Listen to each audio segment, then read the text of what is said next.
Olá, meus queridos, é um prazer e uma satisfação estar aqui com você para mais um conteúdo. Hoje vamos aprender sobre o horário de trabalho. Vamos ver o que é que diz a legislação, vamos aprender sobre o termo de compensação de horas, vamos ver como é que a empresa pode desmembrar as 44 horas semanais, vamos trazer exemplos práticos. Então, se você é do departamento pessoal, se você é do setor administrativo, se você é empresário, se você se interessa por esse tipo de assunto, não esquece de assistir o nosso vídeo até o final. Então, vamos para o nosso conteúdo de hoje. Pessoal, separei um tema bastante interessante que vamos tratar nos próximos vídeos.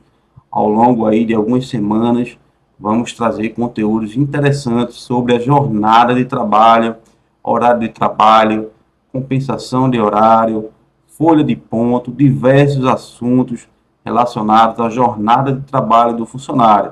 Por que eu resolvi trazer esse conjunto de assuntos tão importantes relacionados ao horário de trabalho? Pois, né, pelo que eu observo, pelo que eu tenho na prática, eu vejo que é um dos maiores problemas que eu encontro aí nas empresas, né? Principalmente se tratando do cartão de ponto. Então, hoje eu vou trazer aqui esclarecimentos importantes para te ajudar, né, no aprendizado e para que você não cometa alguns deslizes e entenda como é que funciona essa sistemática e o que é que diz a legislação trabalhista sobre essa parte tão importante e tão sensível no dia a dia das empresas, né? Então, hoje vamos iniciar pelo início, né? Vamos começar pelo começo, né? Vamos falar assim de forma bem redundante, para que fique bem claro. Então, o nosso primeiro objetivo será estudar como é formado a carga horária semanal do trabalhador e como é que nós podemos distribuir esse horário ao longo dos dias da semana. Separei aqui um slidezinho e vamos te mostrar, fazer um comentário que diz a lei e também trazer aqui uns exemplos práticos de como é que você pode distribuir e também usar o termo de compensação. Vamos para o nosso slide da nossa primeira aula sobre jornada de trabalho. Vamos dar uma olhada? Então, pessoal, temos aqui o nosso primeiro slide que abre, né, esse tema tão importante sobre a jornada de trabalho, que é para falarmos de horário de trabalho, sobre a legislação e a distribuição do horário semanal, ok? Que nem eu já mencionei aqui, já tratei, e agora vamos para o nosso próximo tópico. A primeira coisa que precisamos entender é quem é que definiu essa questão das 8 horas diárias e 44 horas semanais, né? Temos por base a Constituição Federal de 1988, no seu artigo 7º, inciso 13, que diz o seguinte: que a duração do trabalho normal não superior a 8 horas diárias e 44 semanais, facultada a compensação de horários, a redução da jornada, mediante acordo ou convenção coletiva de trabalho. O que é que ele está querendo dizer? Que o horário normal de trabalho ele vai se limitar a 8 horas, né? E se eu somar a carga horária total desse funcionário durante a semana, ela não pode ultrapassar as 44 horas semanais. Ele também traz aqui a questão da compensação de horários, né? E é a questão da redução da jornada. Isso aqui eu vou trazer, né, logo em seguida, mas primeiramente precisamos entender como é que funciona essa questão aqui dessa distribuição das 44 horas. Como é que funciona, já que são 8 horas por dia? Vamos para o nosso próximo slide e eu vou trazer aqui os comentários práticos.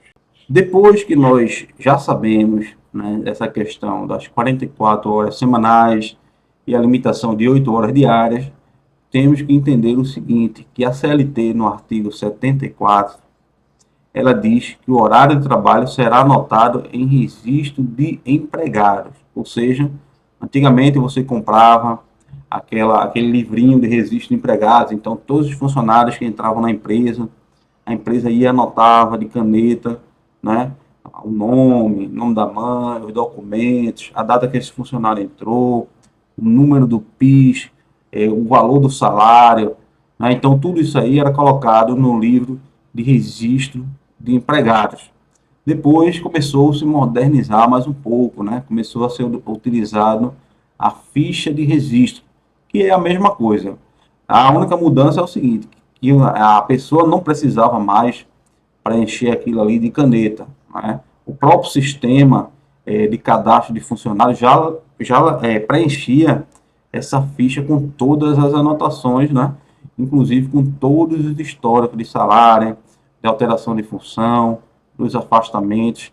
Então, a ficha já foi uma evolução. Hoje em dia, já temos uma evolução ainda melhor, que é o E-Social. Então, toda vez que você altera um horário de trabalho do funcionário, essa informação ela é transmitida eletronicamente por uma declaração chamada de E-Social. Então, o E-Social ele fica responsável por substituir tanto o livro de registro quanto a ficha de registro, né? Então, as empresas hoje têm esse controle de forma eletrônica, mas você veja que existe a obrigatoriedade de controlar esse horário de trabalho. Então, quando você contrata um funcionário, você vai definir ali o horário de trabalho dele, respeitando as 44 horas semanais, né? E a partir desse momento você vai fazer a anotação desse horário na ficha de registro. Então, isso é uma obrigação legal que todas as empresas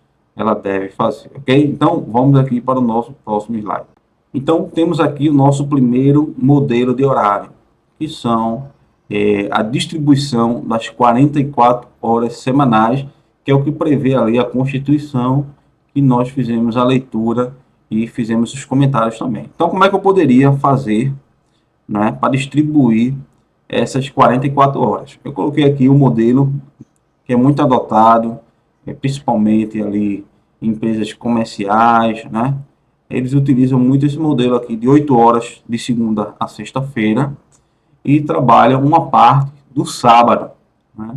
E o domingo é folga para esse funcionário, ok? Então, dessa forma, se somarmos ali 8 horas de segunda a sexta mais 4 horas do sábado, vamos chegar ao total de 44 horas semanais. Então, dessa forma, você já tem uma distribuição, né? Lá na Constituição, que nem a gente fez a leitura, ele diz que pode ser feito um acordo, né, para compensar esse horário de trabalho. Ou seja, vamos supor que eu preciso desse trabalhador aí na segunda e na terça-feira, um horário maior ou menor do que 8 horas. Então, eu posso formalizar, geralmente isso é feito no contrato de trabalho ou no termo aditivo, ou um termo de compensação específico para compensar essas horas, dizendo, olha, eu vou trabalhar, você vai trabalhar aqui 7 horas e 20 de segunda a sábado. No total vai dar as 44 horas semanais. Poderia fazer isso? Poderia, tranquilamente. E também pode ser utilizado o nosso segundo modelo aqui, que eu vou mostrar aqui para vocês. Vamos dar uma olhada. O nosso segundo modelo é já utilizando o termo de compensação de horas. Então você observa que esse trabalhador ele está trabalhando na segunda-feira, no modelo anterior, ele trabalhava 8 horas, respeitando o que diz ali a Constituição Federal, né? Já nesse segundo modelo, utilizando um termo de compensação de horas, esse trabalhador ele está trabalhando ali 9 horas por dia, ou seja, segunda-feira ele trabalha 9 horas, terça 9 horas, quarta 9 horas, quinta 9 horas, e para fechar as 44 horas, na sexta-feira ele trabalha apenas 8 horas.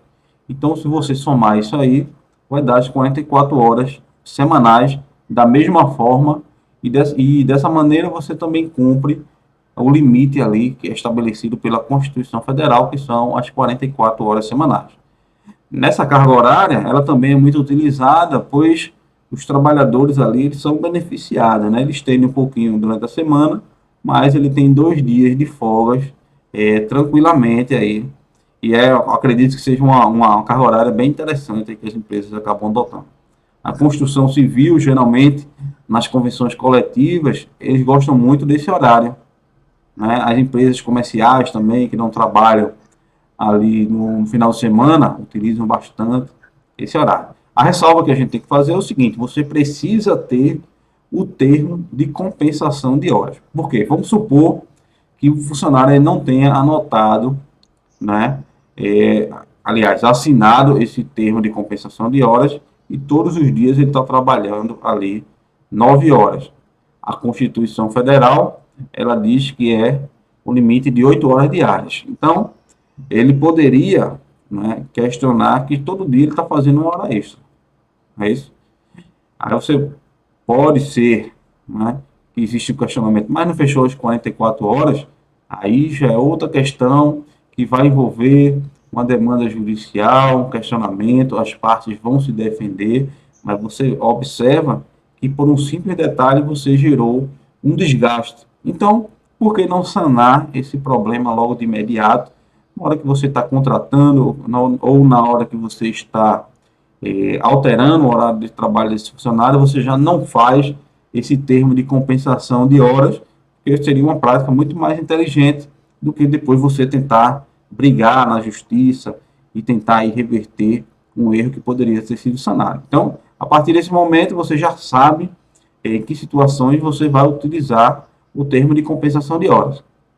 Se você trabalha mais de 8 horas por dia, é importante que se tenha esse termo de compensação de horas. Se você trabalha menos de 8 horas por dia, você também pode fazer esse termo de compensação de horas. Por quê? Qual seria o raciocínio? Se você, vamos supor que você trabalha 7 horas e 20 de segunda a sábado, mas você não tem esse termo de compensação de horas. O que pode acontecer é o trabalhador questionar que de segunda a sexta-feira você liberava ele por livre e espontânea vontade, mas no sábado ele ultrapassava ali as 44 horas semanais e tentar lhe cobrar horas extras. Pode ser que você consiga resolver isso na justiça? Sim, é possível, né? Mas você vê que gera um desgaste que você já poderia resolver inicialmente. Então, por isso que é importante você adquirir o conhecimento e procurar entender um pouco mais quais são as regras, porque isso vai livrar você de gastar, vamos dizer, com honorários advocatícios, né? Você ter desgastes, né, na sua empresa, desembolso com reclamação trabalhista. O que a gente mais observa na Justiça do Trabalho é reclamação de horas extras, né? E às vezes a empresa ela não está ciente ali das regras e quando ela vem tomar ciência já é muito tarde, né? Já tem muito problema para ser resolvido. Então isso acaba dificultando, inclusive até nas próprias fiscalizações do trabalho. Por quê? Se você está todo irregular, não tem mais o que fazer, né? Você vai ser autuado ou você vai ser penalizado, vai ter que pagar aquelas horas extras e às vezes por um simples detalhe que você acabou não observando, ok? Na nossa próxima aula nós vamos falar sobre o fator de divisão dessa carga horária, né? Você observa que no seu contra-cheque ou na folha de pagamento sai sempre ali 220, 180, 150 horas. O que é que significa isso, né? Vamos entender na próxima aula. Então, eu já convido você a se inscrever em nosso canal para não perder nenhuma novidade, né? Para que você fique esperto aí, você aprenda de verdade, ok? Então, pessoal, era esse o conteúdo que eu gostaria de trazer para vocês. Espero que vocês tenham gostado. Se você ficou com dúvida, deixa aí nos comentários. Já se inscreve no nosso canal, isso vai ajudar bastante. Deixa a sua curtida, pois isso faz o YouTube entender que o nosso conteúdo é relevante e vai entregar para mais pessoas. Nós sabemos que é um assunto técnico, né, que não desperta tanto interesse nas pessoas, mas para aquelas pessoas que se interessam, é um conteúdo muito importante que ajuda muito no dia a dia. Então, já convido você aí a nos ajudar, já deixar a sua curtida e eu te espero nos próximos vídeos. Grande abraço e até a próxima.